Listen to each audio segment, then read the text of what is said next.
ছাত্ৰ ছাত্ৰীসকল তোমালোকক ই শ্ৰেণী কথা চেনেলটিলৈ স্বাগতম জনাইছোঁ। আজিৰ এই খণ্ডটিত আমি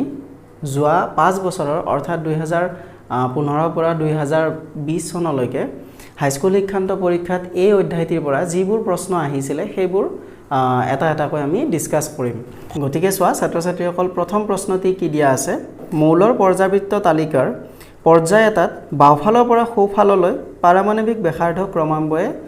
অপশনবিলাক দিয়া আছে তোমাক বাঢ়ে কমে একেই থাকে বা ওপৰৰ এটাও নহয়। সো আমি লাষ্ট খণ্ডটিতে পঢ়িছিলোঁ যে পাৰমাণৱিক ব্যাসাৰ্ধ এটা কি হয়, যদি তোমাৰ মনত আছে পৰ্যায় এটাত কি হয় যেতিয়া আমি বাওঁফালৰ পৰা সোঁফাললৈকে যাওঁ পাৰমাণৱিক ব্যাসাৰ্ধ মানে পাৰমাণৱিক আকাৰ, তো আকাৰটো কি হৈ যায় আমাৰ পাৰমাণৱিক আকাৰ কি হয় হ্ৰাস পায়। এইটো যদি তোমালোকে আগৰ খণ্ডটি চাইছা তাত এইটো ডিসকাস কৰা আছে কিয় হ্ৰাস পায় সেইটো আলোচনা কৰা হৈছে। এতিয়া ওপৰৰ পৰা তললৈ যেতিয়া এইটো কথাও লগতে কৈ থৈ দিওঁ যে বৰ্গ এটাত যেতিয়া ওপৰৰ পৰা তললৈকে যায় তেতিয়া কি হয় পাৰমাণৱিক আকাৰৰ কি হয় আমাৰ বৃদ্ধি হয়। ঠিক আছে, বৃদ্ধি হয়। আমাক সুধিছে প্ৰশ্নটোত কি পৰ্যায় এটাত বাওঁফালৰ পৰা সোঁফাললৈকে গ'লে কি হ'ব, এইটো পৰ্যায় পথালি শাৰীবোৰক আমি পৰ্যায় কওঁ। তো পৰ্যায় এটাত কি হয় বাওঁফালৰ পৰা সোঁফাললৈকে যেতিয়া আমি যাওঁ কি হয় পাৰমাণৱিক আকাৰ হ্ৰাস পায়। গতিকে আমাৰ ইয়াৰে উত্তৰটো কোনটো হ'ব বি কমে। ঠিক আছে, এতিয়া আহোঁ আমি 2 নম্বৰ প্ৰশ্নটিলৈকে। এটা পৰমাণুৰ ইলেক্ট্ৰনীয় বিন্যাস হ'ল 2H7, তাৰ ইলেক্ট্ৰনীয় বিন্যাস কিমান দিয়া আছে 2H7। তলৰ মৌলবোৰৰ কোনটোৰ সৈতে ইয়াৰ ৰাসায়নিক সাদৃশ্য থাকিব, মানে ৰাসায়নিকভাৱে তলৰ কোনটো মৌলৰ লগত ই একে ধৰ্ম দেখুৱাব সেইটো সুধিছে। তোমাক অপশন এ দিয়া আছে নাইট্ৰজেন আৰু ব্ৰেকেটত যিবোৰ সংখ্যা দিয়া আছে সেইবোৰ হৈছে তাৰ পাৰমাণৱিক সংখ্যা, নাইট্ৰজেনৰ 7, বি দিয়া আছে ফ্লোৰিন তাৰ পাৰমাণৱিক সংখ্যা 9, সি ফসফৰাছ 15 আৰু ডি আৰ্গন 18। এতিয়া তোমাৰ এই মৌলকেইটাৰ কোনটো ৰাসায়নিকভাৱে সাদৃশ্য হ'ব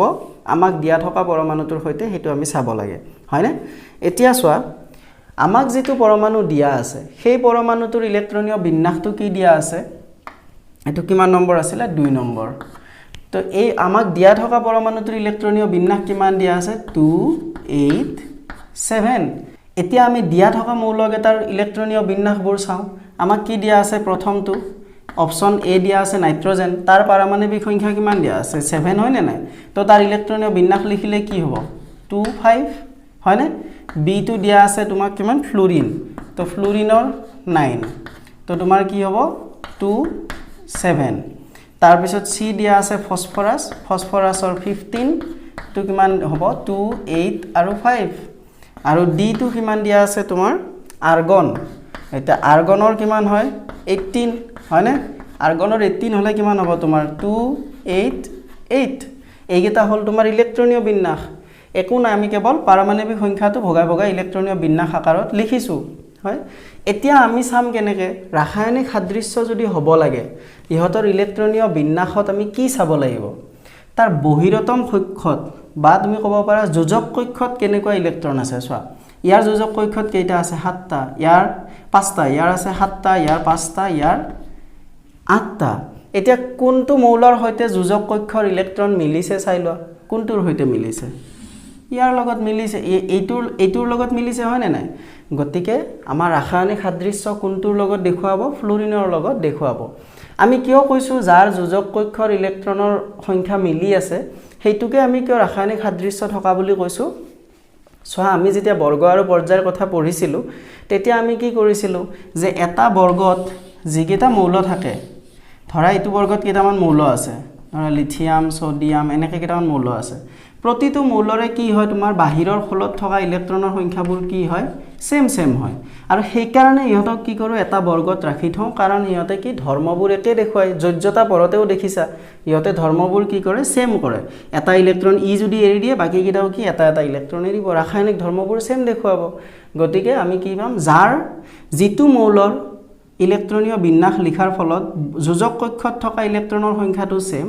তেতিয়া সেইটো মৌলকে আমি কি ক'ম দিয়া থকা মৌলটোৰ লগত ৰাসায়নিক সাদৃশ্য থাকিব। ক্লিয়াৰ। গতিকে ইয়াৰ এনসাৰ হ'ব আমাৰ বি ফ্লোৰিন।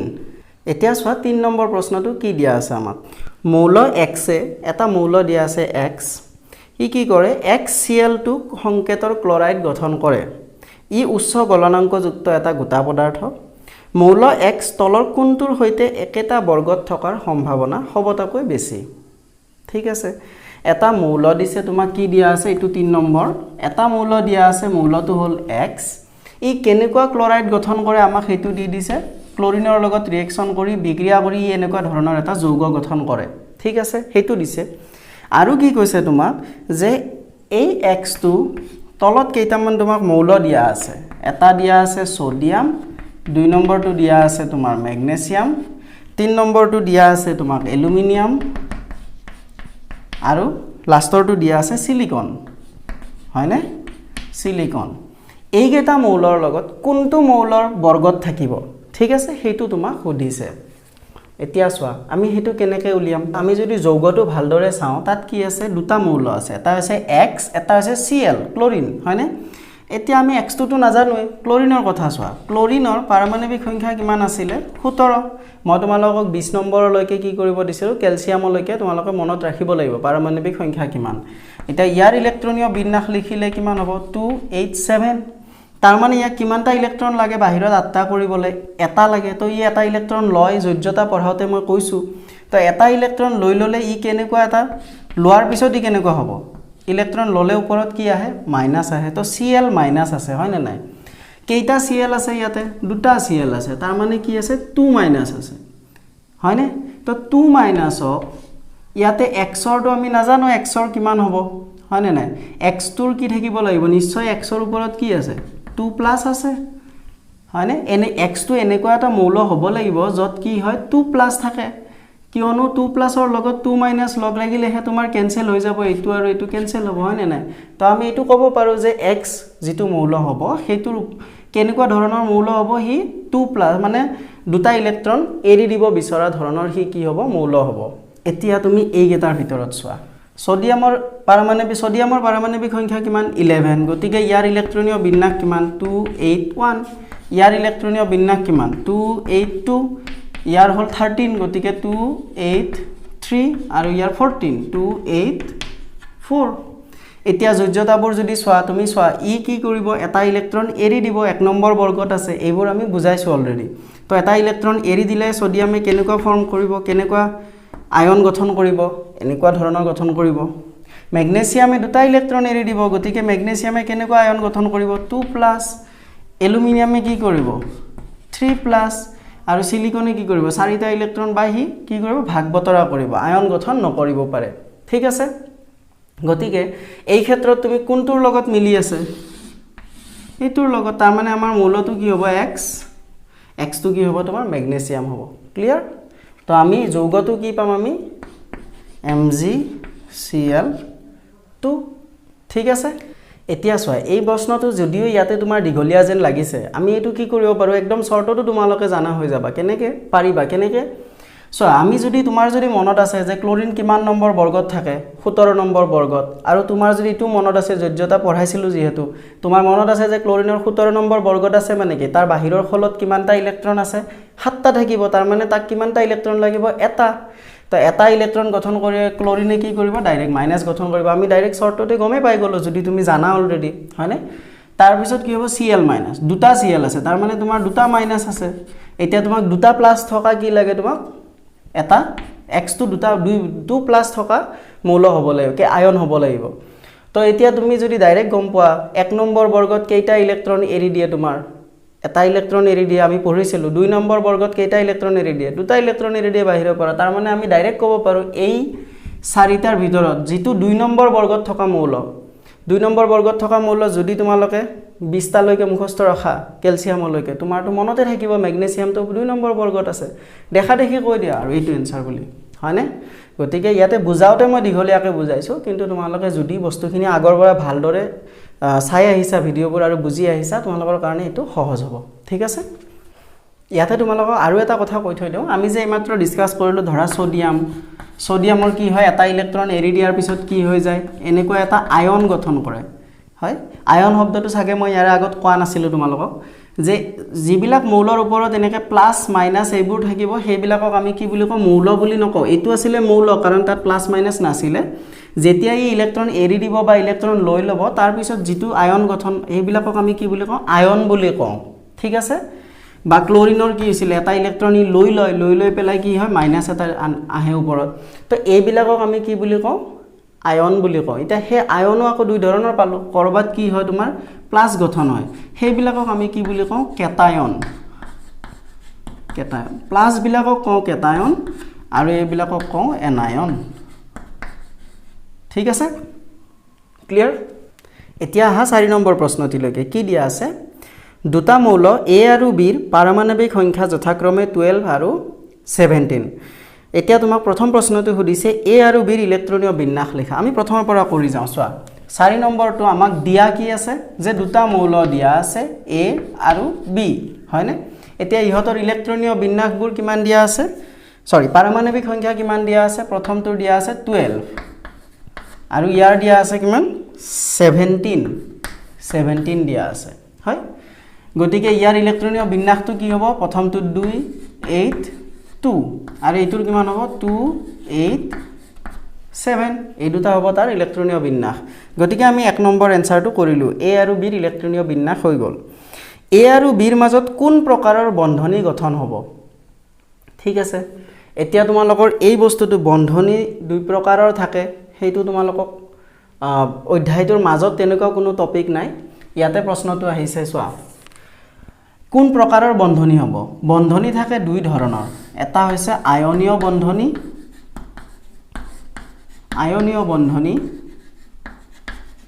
আৰু এটা হৈছে সহযোজী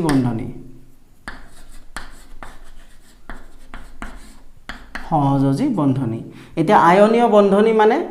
সেইবোৰ বন্ধনী যিবোৰ বন্ধনী তেনেকুৱা তুমি যে এইমাত্ৰ যে মই ক'লো আয়ন থাকে তো হেনেকুৱা আয়নবোৰ গঠন হ'ব যত আয়নবোৰ থাকিব সেইবিলাকক আমি কি বুলি কম আয়নীয় বন্ধনী বুলি কম আৰু যত সহযোজী মানে যত আয়ন নাথাকে হিয়তে কি কৰে ইলেক্ট্ৰনবোৰ ভাগ বতৰা কৰি লয় হিয়তক আমি কি বুলি কম সহযোজী বন্ধনী বুলি কম এটা উদাহৰণ দিছো মই তোমাক ধৰা সোডিয়ামৰ পাৰমাণৱিক সংখ্যা কিমান 11 গতিকে ইয়াৰ ইলেক্ট্ৰনীয় বিন্যাস কিমান 281 গতিকে ই কি কৰিব সুস্থিৰ হবৰ কাৰণে কি কৰিব এটা ইলেক্ট্ৰন এৰি দিব তোমালোকৰ মনত আছে সোডিয়ামটো কি 1 নম্বৰ বৰ্গত থাকে গতিকে ইয়াৰ ওপৰত কি আহে এটা এৰি দিয়াৰ পিছত Na+ এনেকুৱা ফৰ্ম কৰে হয় নে নাই এতিয়া সোডিয়ামৰ লগত যদি আমি ক্লোৰিন আনো ক্লোৰিনৰ কি আছিল 17 ইয়াৰ ইলেক্ট্ৰনীয় বিন্যাস কিমান 287 ই কি কৰে এটা ইলেক্ট্ৰন লৈ লয় হয় নে নাই তো লৈ লোৱাৰ পিছত ক্লোৰিনটো কেনেকুৱা হ'ব Cl- কাৰণ ইলেক্ট্ৰন ললে কি আহে মাইনাস আহে হয় এতিয়া সোডিয়াম আৰু ক্লোৰিনত যদি লগ লগাই দিও ইহতে যেটো যৌগ গঠন কৰিব এইটো মৌল লগ লাগি কি হ'ব যৌগ তো এই দুটা গঠন কৰিলে ইহতৰ মাজৰ বন্ধনীটো কেনেকুৱা হ'ব চোৱা ই ইলেক্ট্ৰন এটা এৰি দিব দি পেলাই এইটো গঠন কৰিব ই ইলেক্ট্ৰন এটা এই এৰি দিয়া ইলেক্ট্ৰনটো কি কৰিব ই লৈ লব লৈ কি কৰিব এইটো গঠন কৰিব তাৰ মানে এই দুটা একেলগে থাকিব সোডিয়াম প্লাস ই ইলেক্ট্ৰনটো এৰি দিব লগালগ কোনে লৈ লব Cl- হয়নে গতিকে ইহতৰ মাজৰ বন্ধনীটো কি হল আয়ন আছে নে নাই এই বন্ধনীটোত আয়নবোৰ আছে গতিকে এইবিলাকত কি হ'ব তোমাৰ আয়নীয় বন্ধনী বুলি কওঁ ক্লিয়াৰ তা আয়নীয় বন্ধনী যেতিয়া আমি কম তাত কি থাকিব এজনে ইলেক্ট্ৰন পুৰা এৰি দিব লাগিব আৰু এজনে ইলেক্ট্ৰন কি লৈ লব লাগিব ঠিক আছে হেতুক আমি কি বুলি কম আয়নীয় বন্ধনী বুলি কম এতিয়া চাও এটা एग्जांपल সহযোজী বন্ধনীৰ एग्जांपल এতিয়া ধৰা কাৰ্বনৰ পাৰমাণৱিক সংখ্যা কিমান 6 তাৰ কি হ'ব 2.4 হয়নে 24 এটো হল তাৰ ইলেক্ট্ৰনীয় বিন্যাস আৰু তোমাৰ আছে ক্লোৰিনটোৱে লৈছো সাপোজ ইয়াৰ পাৰমাণৱিক সংখ্যা কিমান 17 হয়নে এটা 17 হলে ইয়াৰ ইলেক্ট্ৰনীয় বিন্যাস কিমান 287 চোৱা এটা কাৰ্বনৰ বাহিৰত আছে কেইটা 4টা ইলেক্ট্ৰন ই কি কৰিব পাৰে 4টা ইলেক্ট্ৰন কি কৰিব পাৰে এৰিও দিব পাৰে বা 4টা ইলেক্ট্ৰন ই লৈ পেলাই সুস্থিৰ হ'ব দুইটা সমান হয়নে নাই এৰি দিয়াটো 4টা লোৱাটো 4টা গতিকে ই যিকোনো এটা কৰিব পাৰে কিন্তু হি এৰিও নিদিয়ে নলয়ও এক্সট্ৰাকে ই কি কৰিব ভাগ বতৰা কৰিব মাজতে থাকি যাব কমপ্লিট এৰিও নিদিয়ে কমপ্লিট হি লয়ও নলয় কাৰো পৰা কি কৰিব ই ভাগ বতৰা কৰিব কেনেকৈ কৰে চোৱা ক্লোৰিন এটা ক্লোৰিনৰ কথাটো চোৱা ক্লোৰিনত কি আছিল 7টা তাৰ মানে তাক কেইটা ইলেক্ট্ৰন লাগে এটা ইলেক্ট্ৰন লাগে হয়নে ইয়াক কেইটা ইলেক্ট্ৰন লাগে টোটাল 4টা লাগে এই ভাগ বতৰা কৰি 8টা কৰিবলৈ ইয়াক 4টা মুঠতে হ'ব লাগে তাৰ মানে এনেকুৱা ক্লোৰিন তাক কেইটা লাগিব ভাগ বতৰা কৰিবলৈ 4টা লাগিব কাৰণ এটা ক্লোৰিনৰ লগত কেইটা ইলেক্ট্ৰনৰ আদান প্ৰদানৰ কথা জড়িত হৈ আছে এটাৰ লগত কাৰণ এটা ক্লোৰিনত কেইটা ইলেক্ট্ৰনৰ আদান প্ৰদান হয় এটা কাৰণ 7টা আছে হয়নে এতিয়া চোৱা ধৰা কাৰ্বনটো এনেকৈ আছে ইয়াৰ 4টা ইলেক্ট্ৰন আছে বাহিৰত এই 4টা ইয়াৰ ইলেক্ট্ৰন হয়নে এতিয়া ক্লোৰিনৰ কি আছে তোমাৰ এটা ইলেক্ট্ৰন ইয়াক লাগে হয়নে নাই তো ক্লোৰিনৰ আছে 7টা মই 7টা ইলেক্ট্ৰন এই 6টা এইটো হ'ল 7টা ইয়াতেও ধৰা এটা ক্লোৰিন আছে তো এইটো দিলো এনেকৈ 7টা কৰিলো তো ইয়াতে এটা ইয়াৰ এই 7টা ইলেক্ট্ৰন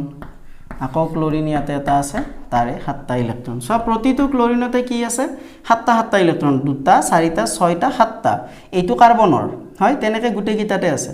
এতিয়া চোৱা এই ক্লোৰিনটোৱে কি কৰিব এই কাৰ্বনটোৰ এই ইলেক্ট্ৰনটো লৈ পেলাই ই কি কৰিলে 8টা হ'ল সেম এই ক্লোৰিনটোৱে কি কৰিলে ইয়াৰ এটা লৈ পেলাই 8টা হ'ল ইও এনেকৈ লৈ 8টা কৰিলে ইও এনেকৈ লৈ 8টা কৰিলে আৰু কাৰ্বনটোৱে কি কৰিব ইয়াৰ পৰা এটা লৈ ল'ব ইয়াৰ পৰা এটা ইয়াৰ পৰা এটা ইয়াৰ পৰা এটা টোটেল তাৰ কিমান হ'ল চোৱা 8টা হ'ল নে ইয়াৰো দুটা ইয়ে 2টা 4টা 6টা 8টা তাৰ মানে কি হৈছে চোৱা ইয়াতে কাৰ্বনে ইলেক্ট্ৰন এৰিও দিয়া নাই মানে দুইটাৰ ক্ষেত্ৰতে কৈছো ক্লোৰিনেও কি তোমাৰ ইলেক্ট্ৰনবোৰ এৰিও দিয়া হোৱা নাই কমপ্লিট আৰু তোমাৰ লৈও লোৱা নাই ইহঁতে কি কৰিছে ভাগ বতৰা কৰিছে আৰু ইয়াত কিবা আয়নৰ গঠন হৈছে নেকি নাই হোৱা গতিকে যেহেতু আয়নৰ গঠন হোৱা নাই তাত কি হ'ব এইবিলাক বন্ধনীক আমি কি বুলি কম সহযোজী বন্ধনী বুলি কম ক্লিয়াৰ এতিয়া আমি প্ৰশ্নটোলৈকে যাওঁ এতিয়া প্ৰশ্নটো তোমাক সুধিছিলে যে এই দুটা মৌলৰ মাজত কেনেকুৱা বন্ধনী হ'ব আয়নীয় বন্ধনী হ'ব নে সহযোজী বন্ধনী হ'ব চোৱা এটো কি হয় 12 পাৰমাণৱিক সংখ্যা ইয়াৰ বাহিৰৰ ফলত কেইটা ইলেক্ট্ৰন আছে দুটা গতিকে ই কি হ'ব ই 2 নম্বৰ বৰ্গৰ মৌল হয় নে নহয় 2 নম্বৰ বৰ্গৰ মৌল কাৰণ বাহিৰত কেইটা আছে দুটা গতিকে যেহেতু 2 নম্বৰ বৰ্গৰ মৌল 2 নম্বৰ ই দুটা ইলেক্ট্ৰন কি কৰিব ই এৰি দিব 6টা লোৱাতকে ই দুটা এৰি দিয়াটো বেছি সহজ তাৰ হয় না 6টা ললেহে 8টা হ'ব তো এই দুটা এৰি দিলে কি গঠন কৰিব এৰ পৰা আমি যেতিয়া এই দুটা ইলেক্ট্ৰন এৰি দিব তেতিয়া আমি কি পাম এ 2+ পাম কাৰণ কি হ'ব দুটা ইলেক্ট্ৰন এৰি দিছে ইয়াক কেইটা লাগে এটা বি মৌলটোৰ কি চোৱা বাহিৰৰ ফলত কেইটা আছে 7টা আছে ইয়াক কেইটা ইলেক্ট্ৰন লাগে এটা ইলেক্ট্ৰন লাগে হয় না নাই গতিকে ই কি কৰিব তোমাৰ এটা ইলেক্ট্ৰন লৈ পেলাই কেনেকুৱা গঠন হ'ব বি মাইনাস গঠন হ'ব তাৰ মানে ইহত দুটাৰ মাজত যেতিয়া বন্ধনীবোৰ গঠন হ'ব আমাৰ কেনেকুৱা ধৰণৰ আয়নবোৰ পাইছো নে নাই কেটায়ন এনায়ন কেটায়নবোৰ ধনাত্মকবোৰ কেটায়ন কও ঋণাত্মকবোৰ এনায়ন কও তো কেটায়ন এনায়ন এইবোৰ গঠন হৈছে হয় না নাই গতিকে এই বন্ধনীটো কেনেকুৱা ধৰণৰ বন্ধনী হ'ব আমি কি পালো যে আয়নীয় বন্ধনী হ'ব ঠিক আছে এতিয়া চোৱা 3 নম্বৰ অংকটো কি 3 নম্বৰ প্ৰশ্নটো কি দিয়া আছে এ আৰু বিৰ মাজত গঠন হোৱা যৌগটোৰ সংকেত লিখা এতিয়া তোমাক কি ক'ব দিছে এই দুটাৰ মাজত আয়নীয় বন্ধনী হ'ব এটো গম পালো কিন্তু ইহতে কোনটো যৌগ গঠন কৰিব এটো তোমাক সুধিছে এতিয়া আমি এ পালো যে দুটা ইলেক্ট্ৰন এৰি দিয়ে হয়নে আৰু বি পালো যে কি এটা ইলেক্ট্ৰন লৈ লয় এটা ই এৰি দিয়া দুটা ইলেক্ট্ৰন লবলে তোমাক বি কেইটা লাগিব দুটা লাগিব কাৰণ এটা বি মৌলয় কেইটা ইলেক্ট্ৰন লয় মাত্ৰ এটা ইলেক্ট্ৰন লয় হয় আৰু এটা এ মৌলয় কেইটা ইলেক্ট্ৰনেৰে দুটা ইলেক্ট্ৰনেৰে গতিকে এটা এ মৌলয় এৰি দিয়া দুটা ইলেক্ট্ৰন লৈ লবৰ কাৰণে তোমাক কেইটা বি মৌল লাগিব দুটা লাগিব তাৰ মানে আমাৰ যৌগটোৰ সংকেতটো কি হ'ব এটা এ থাকিব এটা এ এৰি দিয়া দুটা ইলেক্ট্ৰন লবৰ কাৰণে কেইটা বি লাগিব তোমাক দুটা লাগিব গতিকে যৌগটোৰ সংকেত কি হ'ব AB2 এতিয়া চোৱা নেক্সট প্ৰশ্নটো কি দিয়া আছে কোনটো মৌলৰ দুয়োটা কক্ষই ইলেক্ট্ৰন পূৰ্ণ তাৰ মানে মৌলটোৰ কেইটা কক্ষ আছে দুটা কক্ষ আছে দুইটা কক্ষই পূৰ্ণ বুলি কৈছে প্ৰথম কক্ষত কিমানটা ইলেক্ট্ৰন সোমাব পাৰে ম্যাক্সিমাম দুটা দিলু আৰু নেক্সট কক্ষটোত কিমানটা ইলেক্ট্ৰন সোমাব পাৰে ম্যাক্সিমাম 8টা আমি শিকিছো এইবোৰ গতিকে মৌলটোৰ দুটা কক্ষ আছে আৰু দুইটা কক্ষই কি পূৰ্ণ হৈ আছে নে নাই গতিকে তাৰ ইলেক্ট্ৰনীয় বিন্যাস কি পালো 28 হয় নে গতিকে ইয়াৰ পাৰমাণৱিক সংখ্যা কিমান 2 আছে আমি পাৰমাণৱিক সংখ্যা দুটা যোগ কৰি দিও 2 আছে কিমান 10 পাৰমাণৱিক সংখ্যা আমি পালো তো 10 পাৰমাণৱিক সংখ্যাৰ মৌল কি আছিল তোমাৰ যদি তোমালোকে 20 লৈকে মনত ৰাখিছা তো নিয়ন হয় গতিকে তোমালোকৰ এনসাৰটো কি হ'ব নিয়ন নেক্সট কোৱেশ্চনটো চোৱা 6 নম্বৰ প্ৰশ্নটো কি দিয়া আছে কোনটো মৌলৰ ইলেক্ট্ৰনীয় বিন্যাস 2.8.3 তো আমাক কি দিয়া আছে ইলেক্ট্ৰনীয় বিন্যাসটো 283 তাৰ মানে ইয়াৰ পাৰমাণৱিক সংখ্যা কিমান 2 + 8 + 3 কিমান হল পাৰমাণৱিক সংখ্যা 13 পাৰমাণৱিক সংখ্যাটো যদি তোমালোকে মুখস্থ কৰিছা 20 লৈকে তোমালোকে কি গম পাবা 13 পাৰমাণৱিক সংখ্যাটো হৈছে এলুমিনিয়াম এতিয়া 7 নম্বৰ প্ৰশ্নটো চোৱা কি দিয়া আছে কোনটো মৌলৰ যোজক কক্ষত 4টা ইলেক্ট্ৰনৰ সৈতে 3টা কক্ষ আছে যোজক কক্ষ মানে কি বাহিৰৰ কক্ষটো তো তো বাহিৰৰ কক্ষটোত কি দিছে 4টা ইলেক্ট্ৰন আছে 4টা ইলেক্ট্ৰনৰ সৈতে কি কৈছে 3টা কক্ষ আছে 3টা কক্ষ মানে এটা দুটা এইটো 3 নম্বৰ 3 নম্বৰটো কি বাহিৰৰ কক্ষটোক আমি কি বুলি কম যোজক কক্ষ বুলি কম টোটাল কেইটা কক্ষ থকা বুলি কৈছে তোমাৰ 3টা কক্ষ আছে আমি জানো যে ভিতৰৰ কক্ষ দুটা সম্পূৰ্ণ ফিলআপ হোৱাৰ পিছতহে আমি 3 নম্বৰ কক্ষটোত যাম হয় নে নহয় যাম গতিকে আমি এই দুটাত কি থাকিব সম্পূৰ্ণ ইলেক্ট্ৰন থাকিব প্ৰথম কক্ষটোত কিমানটা ইলেক্ট্ৰন সোমাব পাৰে দুটা নেক্সটটোত কিমান 8টা 3 নম্বৰটোত তো আমাক দিয়ে দিছে কিমানটা 4টা তাৰ মানে তোমাৰ ইয়াৰ পাৰমাণৱিক সংখ্যা ইয়াৰ ইলেক্ট্ৰনীয় বিন্যাসটো কি পালো 284 আৰু ইয়াৰ পাৰমাণৱিক সংখ্যা আমি কিমান পালো এইকেইটা যোগ কৰি দিলে আমি পাই যাম হয়নে নাই 284 কিমান হ'ব 14 আৰু 14 পাৰমাণৱিক সংখ্যাৰ মৌলটো কি সিলিকন এইটো তোমালোকে মুখস্থ ৰাখিব লাগিব ঠিক আছে এতিয়া নেক্সট প্ৰশ্নটো চোৱা কি দিয়া আছে পৰ্যাবৃত্ত তালিকাত পৰ্যায়বোৰ কোনবোৰ আছিল পথালি হাৰিবোৰ বাওফালৰ পৰা সোফাললৈ যাওতে মানে ইফালৰ পৰা ইফাললৈকে যেতিয়া আমি যাওঁ তেতিয়া কি হয় ঘটা পৰিৱৰ্তনৰ প্ৰকৃতিৰ ওপৰত আগবঢ়োৱা তলৰ উক্তিসমূহৰ কোনটো শুদ্ধ নহয় হেতু সুধিছে বাওফালৰ পৰা সোফাললৈকে যাওতে এক নম্বৰ কি দিয়া আছে আমাক মৌলবোৰ কম ধাতৱ ধৰ্মী হৈ পৰে এটো শুদ্ধ নে অশুদ্ধ আমি জানো পৰ্যায় এটাত কি হয় ইফালৰ পৰা ইফালে যেতিয়া আমি যাওঁ কি হয় ইয়াতে থাকে ইফালে থাকে কি ধাতৱীয় ধৰ্মবোৰ কি হৈ যায় কমি যায় নে নাই আমাৰ ধাতৱীয় ধৰ্মবোৰ ইফালে পৰ্যায় এটাত যেতিয়া বাওফালৰ পৰা সোফাললৈ কি হয় ধাতৱীয় ধৰ্ম হ্ৰাস পায় হয় তাৰ মানে আমাৰ ইয়াতে যেটো এক নম্বৰ প্ৰশ্ন দিছে যে এক নম্বৰ অপচন দিছে মৌলবোৰৰ কম ধাতৱ ধৰ্মী হৈ পৰে মানে ধাতৱীয় ধৰ্ম কমি যায় এটো সঁচা কথা আমাক সঁচা নহয়টো উলিয়াব দিছে 2 নম্বৰটো চোৱা যোজক ইলেক্ট্ৰনৰ সংখ্যা বাঢ়ে যোজক ইলেক্ট্ৰনৰ সংখ্যা বাঢ়ে তোমাক 2 নম্বৰ পৰ্যায়টোৱে ধৰা কি থাকে লিথিয়াম বেৰিলিয়াম বৰন ধৰা এনেকৈ গৈ আছে কাৰ্বন নাইট্ৰজেন এইকেইটা মৌল থাকে হয়নে তো ইয়াত কিমান আছিল ইয়াৰ পাৰমাণৱিক সংখ্যা 3 ইয়াৰ যোজক ইলেক্ট্ৰনীয় বিন্যাস লিখিলে কিমান হয় 2 1 হয়নে তাৰ মানে ইয়াৰ কিমান যোজক কক্ষ যোজক ইলেক্ট্ৰন কিমান 1 ইয়াৰ পাৰমাণৱিক সংখ্যা 4 ইয়াৰ ইলেক্ট্ৰনীয় বিন্যাস যোজক ইলেক্ট্ৰন কিমান 2 ইয়াৰ যোজক ইলেক্ট্ৰন কিমান 3 তো যোজক ইলেক্ট্ৰন তোমাৰ বাঢ়ি আছে নে নাই বাঢ়ি আছে গতিকে এইটো আমাৰ কি শুদ্ধ ঠিক আছে এতিয়া 3 নম্বৰটো চোৱা অপচন সি টো চোৱা পৰমাণুবোৰে হিহতৰ যোজক ইলেক্ট্ৰন অধিক সহজে হেৰুৱাব পাৰে হয় পৰমাণুবোৰে ইহতৰ যোজক ইলেক্ট্ৰন এইবোৰ যোজক ইলেক্ট্ৰন হয় না 1 2 3 এইবোৰ তো তুমি ইফালৰ পৰা ইফাললৈকে যাওতে কি যোজক ইলেক্ট্ৰনবোৰ বেছি সহজে হেৰুৱাব পৰা হয় নেকি তোমালোকক এইটো কথা মই আগৰ খণ্ডতে বুজাইছো সো ইফালৰ পৰা ইফাললৈকে যেতিয়া আমি গৈ থাকো ই কি হৈ যায় এই পৰমাণুবোৰৰ কি হয় মনত আছে যদি ইয়াৰ পাৰমাণৱিক সংখ্যা কিমান 3 তাৰ মানে ইয়াৰ যদি আমি লিথিয়াম পৰমাণুটো আকো তেতিয়া কি হ'ব ইয়াৰ এইটো নিউক্লিয়াছত কেইটা প্ৰটন থাকিব তিনটা প্ৰটন কাৰণ ইয়াৰ পাৰমাণৱিক সংখ্যা কিমান 3 তো 3 প্লাস আছে হয়নে আৰু ইয়াৰ প্ৰথমটোত আছে দুটা ইলেক্ট্ৰন লাষ্টৰটোত এটা ইলেক্ট্ৰন তেনেকে তোমাৰ বেৰিলিয়ামৰ যদি আকো কি হ'ব দুটাই কক্ষ আছে হয় না দুটাই কক্ষ আছে এই দুটা তো বেৰিলিয়ামৰ আকিলে দুটাই কক্ষ কিন্তু ইয়াৰ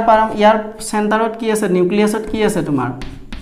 4টা প্ৰটন আছে আৰু প্ৰটনবোৰ ধনাত্মক সেইকাৰণে 4+ লিখিছো ইয়াতে কি দুটা ইলেক্ট্ৰন ইয়াতে দুটা ইলেক্ট্ৰন এতিয়া চোৱা এইফালৰ পৰা এইফাললৈকে যিমানে গৈ থাকিম আমাৰ কি হয় এইবোৰ কৈছো মই 3+ 4+ মানে মাজৰ প্ৰটনৰ সংখ্যাবোৰ কি হৈ আছে ধনাত্মকবোৰ বাঢ়ি গৈ আছে কিন্তু ইলেক্ট্ৰনৰ কক্ষ সংখ্যা বাঢ়ি যায় আছে নেকি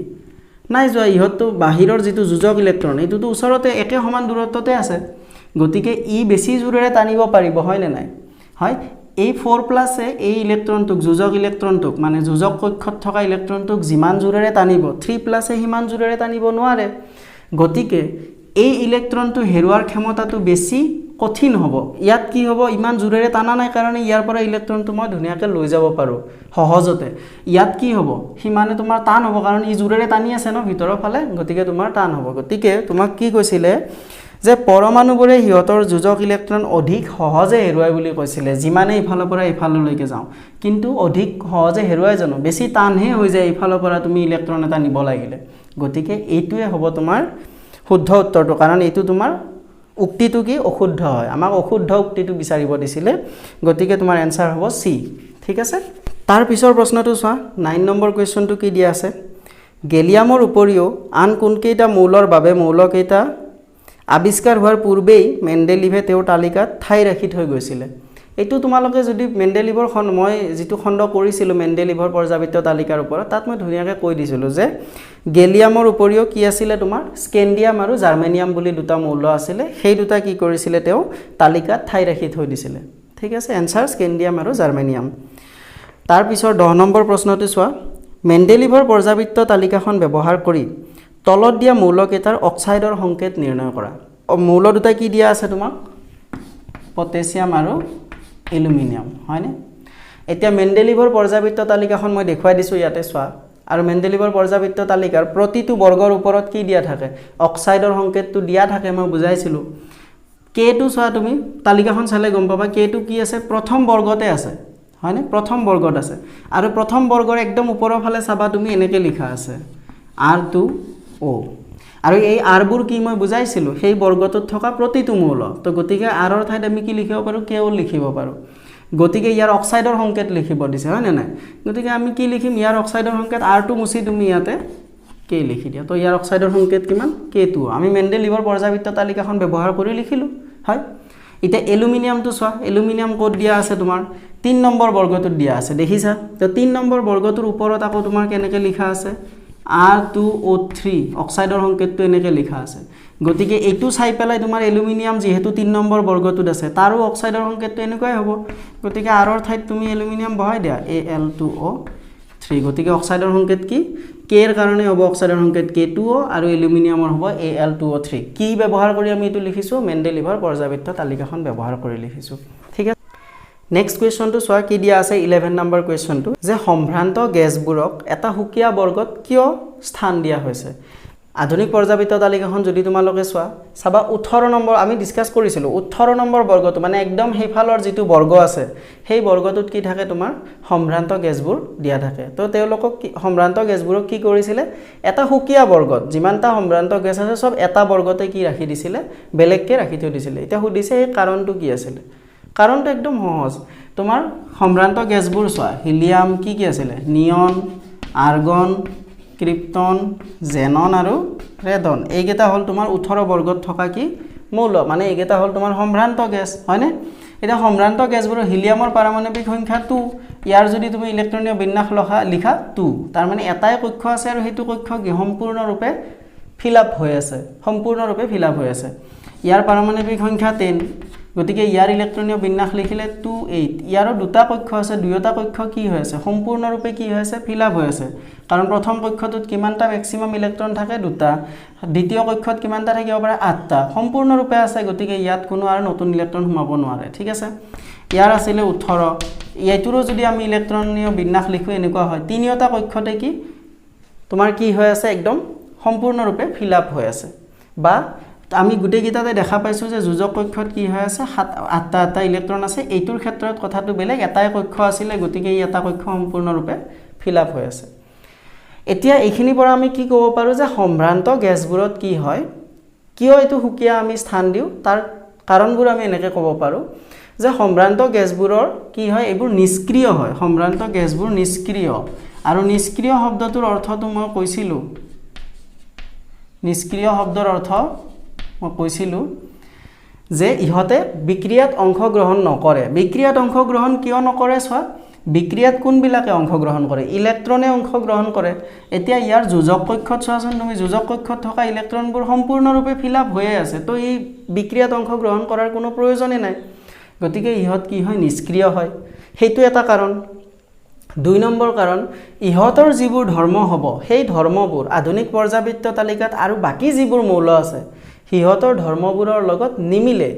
হিহতৰ ধৰ্ম কাকো এটা বেলেগ কোনো এটা মৌলৰ লগতে ইহতৰ ধৰ্মবোৰৰ কোনো মিল নাথাকে গতিকে ইহতক কি কৰে এটা বেলেগ বৰ্গত সেপাৰেটকে ৰাখি দিয়া হয় 2 নম্বৰ কাৰণ হৈ গল ৰাসায়নিক ধৰ্মবোৰ বেলেগ মৌলৰ সৈতে নিমিলে হেতু হৈছে তোমাৰ 2 নম্বৰ কাৰণ এটো আছিল 1 নম্বৰ কাৰণ গতিকে এই দুটা কাৰণ লিখিলে তোমালোকৰ হৈ যাব নেক্সট কোৱেশ্চনটো চোৱা 12 নম্বৰ প্ৰশ্নটো পৰ্যাবৃত্ত তালিকাৰ দ্বিতীয় পৰ্যায়ত থকা ধাতুসমূহৰ নাম লিখা এতিয়া দ্বিতীয় পৰ্যায়ত তোমাৰ যদি মনত আছে মই লিখি দিছো দ্বিতীয় পৰ্যায়ত কি মৌল থাকে lithium beryllium boron carbon nitrogen oxygen fluorine F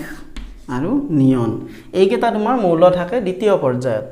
এতিয়া সুধিছে এই মৌলকেইটাৰ কোনকেইটা তোমাৰ ধাতু হয় হেতু তোমাক সুধিছে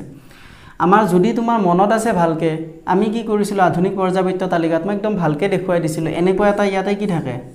সিৰিৰ দৰে এটা এনেকুৱা থাকে আৰু ইয়াৰে ভিতৰত থকা মৌলবোৰ কি হয়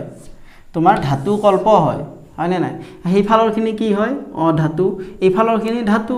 আৰু তুমি দ্বিতীয় পৰ্যায়ত তোমাৰ ভালকে চালে তুমি দেখিবা আগৰ খণ্ডবোৰ যে এই ধাতু কল্পৰ এই চিনটো কৰ পৰা আৰম্ভ হৈছিল বৰণটো এটা কি ধাতু কল্প গতিকে ইয়াৰ এইফালে থকা মৌল কি আছে এই দুটা আছে গতিকে দ্বিতীয় পৰ্যায়ত থকা ধাতু হ'ব লিথিয়াম আৰু বেৰিলিয়াম তে নেক্সট প্ৰশ্নটো চোৱা 13 নম্বৰ কোৱেশ্চন কি দিয়া আছে কোনটো মৌলৰ দ্বিতীয় কক্ষত প্ৰথম কক্ষৰ দুগুণ ইলেক্ট্ৰন আছে এটা মৌল আছে সেই মৌলটো সুধিছে যাৰ কি কৈছে যে দ্বিতীয় কক্ষটোত মানে কেইটা কক্ষ আছে তাৰ দুটা কক্ষ আছে দ্বিতীয় কক্ষটোত প্ৰথম কক্ষটোৰ দুগুণ ইলেক্ট্ৰন আছে প্ৰথম কক্ষটোত ম্যাক্সিমাম ইলেক্ট্ৰন কিমানটা থাকিব পাৰে দুটা নেক্সট কক্ষটোত তাৰে যদি দুগুণ থাকা বুলি কৈছে তাৰ মানে কেইটা ইলেক্ট্ৰন থাকিব লাগিব চাৰিটা থাকিব লাগিব তাৰ মানে তাৰ ইলেক্ট্ৰনীয় বিন্যাস কি হ'ল 2 4 হয়নে গতিকে ইয়াৰ পাৰমাণবিক সংখ্যা কিমান হ'ল 2 + 4 is 6 পাৰমাণবিক সংখ্যাৰ মৌলটো কি কাৰ্বন হয় গতিকে তোমাৰ মৌলটো কি হ'ব কাৰ্বন একেবাৰে সহজ এটো নেক্সট কোৱেশ্চনটো চোৱা 14 নম্বৰ কোৱেশ্চনটো তোমালোকে স্ক্ৰিনত দেখা পাইছা কি দিয়া আছে এটা পৰমাণুৰ ইলেক্ট্ৰনীয় বিন্যাস হ'ল 287 এই পৰমাণুত এই মৌলটোৰ কি দিছে তোমাক পাৰমাণবিক সংখ্যা লিখিব দিছে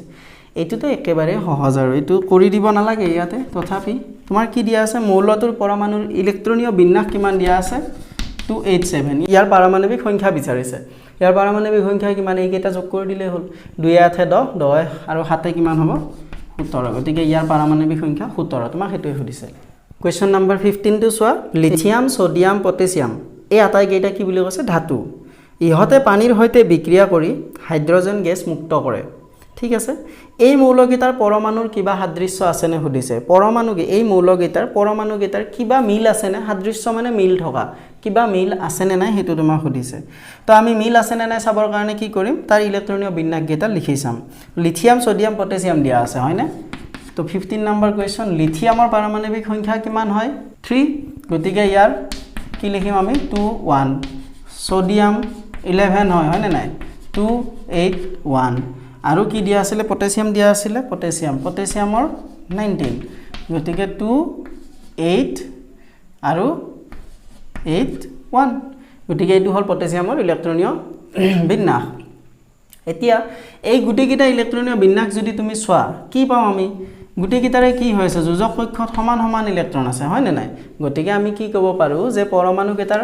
ইলেক্ট্ৰনীয় বিন্যাসবোৰ বা আমি ক'ব পাৰো যে বহিঃকক্ষীয় ইলেক্ট্ৰনীয় বিন্যাসবোৰ কি হয় একে হয় হেতুৱে পৰমাণুকেইটাৰ সাদৃশ্য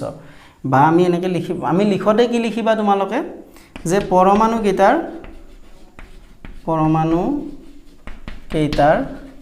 বহিঃকক্ষীয় মানে বাহিৰৰ কক্ষকেইটাৰ বহিঃকক্ষীয় ইলেক্ট্ৰনীয়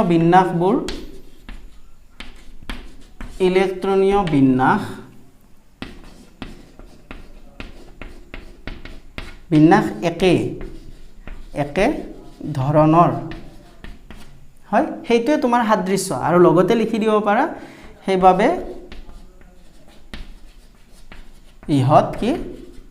একেটা বৰ্গৰে মৌল গুটেকেইটা কি 1 নম্বৰ বৰ্গৰ মৌল একেটা বৰ্গৰে মৌল ক্লিয়াৰ এইটোৱে তোমালোকে লিখিলে হ'ল সাদৃশ্য কি আছিল এইটোৱে সাদৃশ্য আছিল ঠিক আছে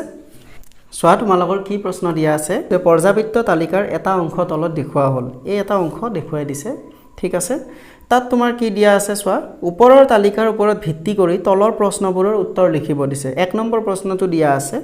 কোনটো মৌলই কেটায়ন গঠন কৰে কেটায়ন মানে আমি ক'লো অলৰেডি যে ধনাত্মক আয়ন ওপৰৰ ফালে পজিটিভ মানে ইলেক্ট্ৰন এৰি দিব লাগিব ঠিক আছে ইলেক্ট্ৰন এৰি দিব লাগিব কোনটো মৌলৰ পাৰমাণবিক আকাৰ আটাইতকৈ কম আৰু এনেকৈ তিনটা প্ৰশ্ন মুঠতে দিয়া আছে আৰু তোমালোকক এখন পৰ্যাবৃত্ত তালিকাখনৰ এটা অংশ দিয়া আছে তুমি বৰ্ডত আঁকিছুৱে ঠিক আছে তো এই অংশটোৰ পৰা তুমি কি বুজি আছা এইফালে তোমালোকক পৰ্যায়বোৰ দেখুৱাইছে এই কাৰ্চিনডাল দিয়া আছে নহয় পৰ্যায় এটো তাৰ মানে 2 নম্বৰ পৰ্যায় এটো 3 নম্বৰ পৰ্যায় আকৌ বৰ্গবোৰৰ নম্বৰবোৰ দিয়া আছে 1 2 এটো তোমাৰ 16 17 18 তো এইবোৰ বৰ্গ এতিয়া তোমাক সুধিছে কোনটো মৌলই কেটায়ন গঠন কৰে হয় এতিয়া আমি কেটায়ন গঠন কৰি 2 নম্বৰ বৰ্গবিলাকৰ মৌলই কি কৰে তোমাৰ দুটা ইলেক্ট্ৰন এৰি দিয়ে মনত আছে নে নাই দুটা ইলেক্ট্ৰন এৰি দিয়ে গতিকে দুটা ইলেক্ট্ৰন এৰি দিলে ই কি কৰিব কেটায়ন গঠন কৰিব হয় গতিকে কেটায়ন গঠন কৰিব বা আমি তোমাৰ যদি মনত নাথাকে 2 নম্বৰ বৰ্গৰ দুটা ইলেক্ট্ৰন এৰি দিয়ে বুলি তুমি এটোটো মনত থাকিব তোমাৰ যে 2 নম্বৰ বৰ্গত আছে গতিকে ইয়াৰ বাহিৰৰ খলত কেইটা ইলেক্ট্ৰন আছে দুটা আছে হয়নে তো দুটা ইলেক্ট্ৰন যদি বাহিৰৰ খলত আছে ই 6টা লোৱাটো ভাল পাব নে দুটা এৰি দিয়াটো ভাল পাব obviously কি হ'ব তোমাৰ দুটা ইলেক্ট্ৰন এৰি দিয়াটো তাৰ কাৰণে কি হ'ব বেছি সহজ হ'ব 6টা লোৱাতকে গতিকে দুটা এৰি দিলে কি হ'ব 2 প্লাস হ'ব তাৰ মানে ই কি গঠন কৰি আছে কেটায়ন গঠন কৰি আছে आंसर পাই গলা বাকি কেটা সোৱাৰ প্ৰয়োজন নাই তো মই সুধিছে কোনটো মৌলই কেটায়ন গঠন কৰে কোনটো মৌলই কেটায়ন গঠন কৰে বি মৌলই কেটায়ন গঠন কৰে এটা প্ৰশ্ন হ'ল এতিয়া আহা 2 নম্বৰ প্ৰশ্নটো কি দিয়া আছে কোনটো মৌলৰ পাৰমাণৱিক আকাৰ আটাইতকৈ কম কোনটো মৌলৰ পাৰমাণৱিক আকাৰ আটাইতকৈ কম এতিয়া চোৱা হেতুৰ কাৰণে তোমালোকৰ মনত আছে নে পৰ্যায় এটা যেতিয়া আমি বাওফালৰ পৰা সোফাললৈকে যাওঁ পাৰমাণৱিক আকাৰ কি হৈ যায় বাঢ়ি যায় নে কমি যায় পাৰমাণৱিক আকাৰ কমি যায় আকৌ বৰ্গ এটা যেতিয়া তললৈকে আহো তেতিয়া তাৰ পাৰমাণৱিক আকাৰ কি হয় বাঢ়ি যায় তো এতিয়া এইটো পৰ্যায়ৰ কথা ভাবা এইফালৰ পৰা এইফাললৈকে গলে আমাৰ কি হ'ব পাৰমাণৱিক আকাৰ কি হৈ যাব সৰু সৰু হৈ গৈ আছে মানে বিতকে ডি সৰু ডিতকে সি সৰু আকৌ সিতকে ই ডাঙৰ হ'ব কাৰণ বৰ্গত তলৰ ফালে আহিলে কি হৈ যায় পাৰমাণৱিক আকাৰটো বাঢ়ি যায় তাৰ মানে আটাইতকৈ সৰু কোনটো পালো এইফালৰ পৰা যাওতে আটাইতকৈ সৰু ই ইয়াতকে আকৌ ই ডাঙৰ কাৰণ ই তলৰ ফালে আছে তাৰ বৰ্গত গতিকে আটাইতকৈ সৰু মৌল কি হ'ব সি आंसर আমি 2 নম্বৰৰ आंसरটো পাই গলো আটাইতকৈ সৰু মৌলটো কি সি তাৰ পিছৰ প্ৰশ্নটো কি দিয়া আছে কোনটো মৌলৰ ৰাসায়নিক ধৰ্ম মেগনেছিয়াম মেগনেছিয়ামৰ পাৰমাণৱিক সংখ্যা দিয়া আছে 12 হৈতে একে ধৰণৰ মানে মেগনেছিয়ামৰ হৈতে কোনটো মৌলৰ তোমাৰ কি হ'ব ৰাসায়নিক ধৰ্মবোৰ একে হ'ব সো আমি জানো এটা বৰ্গত যিকেটা মৌল থাকে হিয়তৰ ৰাসায়নিক ধৰ্মবোৰ কি হয় একে হয় তো এতিয়া আমাৰ মেগনেছিয়ামৰ লগত মিলাব দিছে মেগনেছিয়ামৰ পাৰমাণৱিক সংখ্যা দিয়া আছে 12 তো 12 ৰ ইলেক্ট্ৰনীয় বিন্যাস লিখা 282 তাৰ মানে বাহিৰৰ কক্ষত কেইটা ইলেক্ট্ৰন আছে 2 তাৰ মানে এটো কোনটো বৰ্গত আছে 2 নম্বৰ বৰ্গত থকা মৌল হয় নে নহয় তো 2 নম্বৰ বৰ্গত থকা মৌল আৰু কোনটো আছে ইয়াতে বি আছে গতিকে ইয়াৰ ধৰ্ম কাৰ লগত মিলিব বি লগত মিলিব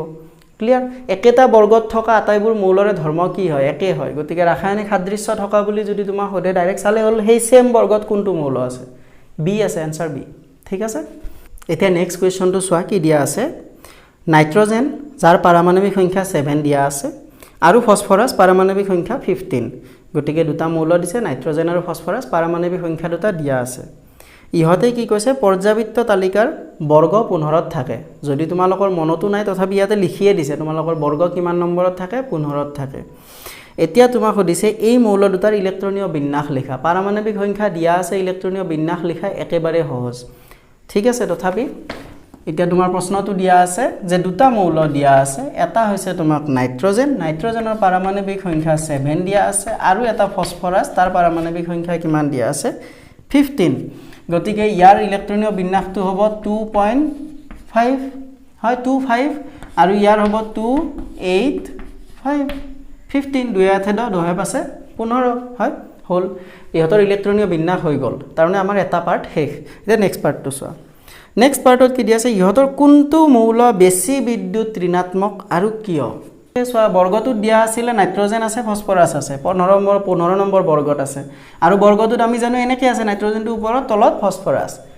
আমি আৰু এটা কথা পঢ়িছিলো যে ধাতুবোৰ কি হয় বিদ্যুৎ ধনাত্মক হয়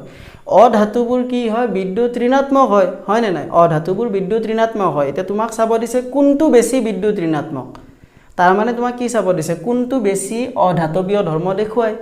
আৰু আমি জানো বৰ্গ এটাত যেতিয়া আমি কি কৰো তোমাৰ এইফালে পৰ্যায় বৰ্গ এটাত যেতিয়া আমি ওপৰৰ পৰা তললৈকে যাওঁ তেতিয়া কি হয় তোমাৰ অধাতৱীয় ধৰ্ম কমি যায় তাৰ মানে ওপৰৰটোৰ কি হয় তোমাৰ অধাতৱীয় ধৰ্ম আটাইতকৈ কি হয় বেছি থাকে গতিকে আমি কি ক'ব পাৰো যে নাইট্ৰজেনটো বেছি বিদ্যুৎ ঋণাত্মক সোৱাইতে নেক্সট কোৱেশ্চনটো চাওঁ সোৱা তাত কি দিয়া আছে পৰ্যাবৃত্ত তালিকাত থকা মৌল এ বি সিৰ স্থানসমূহ তলত দেখুৱা হৈছে তো এনেকৈ পৰ্যাবৃত্ত তালিকাত এই স্থানকেইটা দিয়া আছে মানে 16 নম্বৰ বৰ্গটোত প্ৰথম তিনিটা মৌল আমাক দিয়া নাই ডাইৰেক্ট 4 নম্বৰ মৌলটো দিয়া আছে 16 নম্বৰ বৰ্গৰ বি আকৌ 17 নম্বৰ বৰ্গত প্ৰথমটো দিয়া নাই এ দিছে সেকেন্ডটো থাৰ্ডটো দিয়া নাই ফৰ্থটো তোমাক দিয়া আছে সি তো এনেকৈ এ বি সি খিনি এ বি নম্বৰ বি মৌলটো কোনটো বৰ্গত আছে 16 বৰ্গত এ আৰু সি ক'ত আছে 17 বৰ্গত আছে এইখিনি তোমাক দি দিছে এতিয়া তোমাক সুধিছে প্ৰথম প্ৰশ্নটো মৌল এ ধাতু নে অধাতু যে মৌল এটো কিমান নম্বৰ বৰ্গত আছে তোমাৰ 17 নম্বৰ বৰ্গত আছে আমি জানো 17 নম্বৰ বৰ্গত বাহিৰৰ ফলত কেইটা ইলেক্ট্ৰন থাকে 7টা হয় এবোৰ পঢ়িছো যোজ্যতাত আমি 7টা ইলেক্ট্ৰন থাকিব গতিকে এটা ইলেক্ট্ৰন লৈ লব এটা ইলেক্ট্ৰন ললেই কেনেকুৱা ধৰণৰ আয়ন গঠন কৰিব এনেকুৱা গঠন কৰিব ইলেক্ট্ৰন লৈ লব লৈ লোৱাৰ ইচ্ছা আছে তাৰ মানে তা কি বিদ্যুৎ ঋণাত্মক এইবোৰ কি ধাতু নে অধাতু অধাতুবোৰ হৈছে বিদ্যুৎ ঋণাত্মক ধাতুবোৰ হৈছে বিদ্যুৎ ধনাত্মক মানে হি ইলেক্ট্ৰন এৰি দিয়ে ঠিক আছে গতিকে তোমাৰ এটো কি হ'ব অধাতু হ'ব হেতু তোমাক সুধিছিলে এতিয়া সুধিছে তোমাক কি সি মৌলটো বি মৌলতকৈ আকাৰত ডাঙৰ নে সৰু চোৱা বি আৰু সি এটা পৰ্যায়তে আছে নে নাই এই সেম পৰ্যায়তে আছে পৰ্যায় এটা যেতিয়া আমি বাওফালৰ পৰা সোফাললৈকে যাওঁ কি হৈ যায় সৰু হৈ যায় পৰমাণুবোৰ আকাৰবোৰ কি হৈ যায় সৰু হৈ যায় গতিকে আমি কি ক'ব পাৰো বি টু সিতকে ডাঙৰ হ'ব বা আমি তোমাৰ প্ৰশ্নটো কি সুধিছিলে যে সি মৌলটো বি মৌলতকৈ আকাৰত ডাঙৰ নে সৰু তে সি মৌলটো আকাৰত বিতকৈ কি হ'ব সৰু হ'ব কাৰণ পৰ্যায় এটাত কি হয় আমি বাওফালৰ পৰা সোফাললৈকে গলে পাৰমাণবিক আকাৰৰ কি হয় হ্ৰাস হয় ঠিক আছে 3 নম্বৰ প্ৰশ্নতে চোৱা সি মৌলই কেনে ধৰণৰ আয়ন গঠন কৰে কেটায়ন নে এনায়ন সি মৌলটো কি 17 নম্বৰ বৰ্গত আছে মানে বাহিৰৰ ফলত কেইটা ইলেক্ট্ৰন আছে 7টা তো ই এটা লৈ লব লৈ পেলাই কি কৰিব মাইনাস আহিব ইলেক্ট্ৰন ললে কি হয় মাইনাস আহে তাৰ মানে আমি কি কম ই কেটায়ন গঠন কৰিছে নে এনায়ন এনায়ন কাৰণ কেটায়ন মানে হৈছে পজিটিভ এনায়ন মানে হৈছে নেগেটিভ ক্লিয়াৰ এতিয়া নেক্সট কোৱেশ্চনটো চোৱা কি দিয়া আছে এটা মৌলৰ পৰমাণুৰ ইলেক্ট্ৰনীয় বিন্যাস হ'ল 281 তোমাৰ ইলেক্ট্ৰনীয় বিন্যাস কিমান দিয়া আছে 281 হয়নে এতিয়া কি সুধিছে মৌলটোৰ পাৰমাণবিক সংখ্যা কিমান পাৰমাণবিক সংখ্যা উলিয়াবলে তো একেবাৰে সহজ আমি এটা যোগ কৰি দিম 2 যোগ 8 যোগ 1 ইকুৱেলছ টু 11 হয়নে নাই তো তাৰ পাৰমাণবিক সংখ্যা কিমান 11 এক নম্বৰ প্ৰশ্নটো হৈ গল 2 নম্বৰ সুধিছে তলৰ মৌলবোৰৰ কোনটোৰ হৈতে ইয়াৰ ৰাসায়নিক সাদৃশ্য আছে চোৱা আমি এনেকুৱা এটা প্ৰশ্ন অলৰেডি কৰিছো হা তো তাত কি আছিল ৰাসায়নিক সাদৃশ্য যদি চাব লাগে হি একেটা বৰ্গতে থকা মৌল চালে হল কোনটো আছে তলত হয়নে একেটা বৰ্গত মৌল চালে হয় ই কিমান নম্বৰ বৰ্গৰ মৌল বাহিৰত কেইটা আছে এটা তাৰ মানে ই কিমান নম্বৰ বৰ্গত আছে 1 নম্বৰ বৰ্গৰ মৌল এটা 1 নম্বৰ বৰ্গৰ মৌল আৰু কোনটো আছে হেতু চাই ল পটাছিয়াম আছে প্ৰথমটো বা ইয়াৰ আমি ইলেক্ট্ৰনীয় বিন্যাস চালেও গম পাম পটাছিয়ামৰ কিমান দিয়া আছে 19 ইয়াৰ ইলেক্ট্ৰনীয় বিন্যাস লিখা 2881 ইয়াৰ ইলেক্ট্ৰনীয় বিন্যাসটো মিলি আছে নে নাই ইয়াৰ লগত 11 গতিকে ইয়াৰ ৰাসায়নিক সাদৃশ্য থাকিব ক্লোৰিন 17 তো তোমাৰ ক্লোৰিনটো তোমাৰ কোনটো বৰ্গৰ মৌল 17 বৰ্গৰ তো ইয়াৰ ৰাসায়নিক সাদৃশ্য নাই মেগনেছিয়াম 2 নম্বৰ বৰ্গৰ মৌল তুমি লিখি চালেও গম পাবা বাৰু মেগনেছিয়ামৰ যদি লিখি চোৱা কি হ'ব 282 বাহিৰত কি আছে দুটা আছে মিলি আছে জানো ইয়াৰ লগত নাই মিলা গতিকে ইয়াৰ ৰাসায়নিক সাদৃশ্য নাই আৰ্গনৰ কি 18 288 তাৰ মানে ইয়াৰো সাদৃশ্য নাই এনসাৰ কি হ'ব পটাছিয়াম এনসাৰ কি হ'ব পটাছিয়াম এটা নেক্সট কোৱেশ্চনটো চোৱা আধুনিক পৰ্যাবৃত্ত সূত্ৰটো লিখা এটো আমি অলৰেডি খণ্ডসমূহ যেতিয়া কৰিছিলো এই অধ্যায়টিৰ তেতিয়া আমি তাত এটো ডিসকাস কৰিছো আৰু আধুনিক পৰ্যাবৃত্ত তালিকায় মেণ্ডেলিভৰ পৰ্যাবৃত্ত তালিকাত থকা অহুৱাবোৰ কি দৰে দূৰ কৰিছিল আধুনিক পৰ্যাবৃত্ত তালিকা যেতিয়া আমি পঢ়িছিলো তেতিয়া আমি অলৰেডি এই বস্তুখিনি এটা এটাকৈ ডিসকাস কৰি দিছিলো কেনেকৈ অহুৱাবোৰ আতৰ কৰিছিল তোমালোকে হে আগৰ খণ্ডখিনি যদি চোৱা তেতিয়া হলে তাত ধুনিয়াকৈ কোৱা আছে কেনেকেনো সেই অহুৱাবোৰ আতৰ কৰিছিল গতিকে এটো ইয়াতে ডিসকাস নকৰো নেক্সট টু চোৱা এটো তোমালোকৰ শেষ প্ৰশ্ন যেটো এই অধ্যায়টিৰ পৰা আহিছে হাইস্কুল শিক্ষান্ত পৰীক্ষা 2020ত আহিছে এটো তো দিয়া আছে নিউলেন্সৰ অষ্টক সূত্ৰটো কি এটো আমি পঢ়িছো নিউলেন্সৰ অষ্টক সূত্ৰৰ সীমাবদ্ধতাবোৰ কি আছিল এটো আমি পঢ়িছো আৰু মই খণ্ডজিত কৈও দিছিল যে এটো প্ৰশ্ন আহিছে তোমালোকৰ 2020 চনত গতিকে এইখিনিয়ে তোমালোকৰ প্ৰশ্ন এই অধ্যায়টিৰ পৰা আহিছিল এই অধ্যায়টিত তোমালোকৰ বেছি দীঘলীয়া প্ৰশ্ন নাহে 2 নম্বৰ 3 নম্বৰ ম্যাক্সিমাম আহে টোটাল 4 নম্বৰ মান আহে এটো অধ্যায়ৰ পৰা আশা কৰো তোমালোকে বুজি পাইছা প্ৰতিবোৰ আৰু অধ্যায়টি বুজিব লাগিব তোমালোকে তেতিয়াহে প্ৰশ্নবোৰ কৰিব পাৰিবা আৰু যদি তোমালোকে এই ভিডিওবোৰ চাই ভাল পাইছা তেতিয়া হলে চেনেলটো প্লিজ সাবস্ক্ৰাইব কৰিবা যাতে তোমালোকে নটিফিকেশন পোৱা লগতে তোমালোকৰ বন্ধু বান্ধৱীৰ হৈতেও শেয়াৰ কৰিবা ধন্যবাদ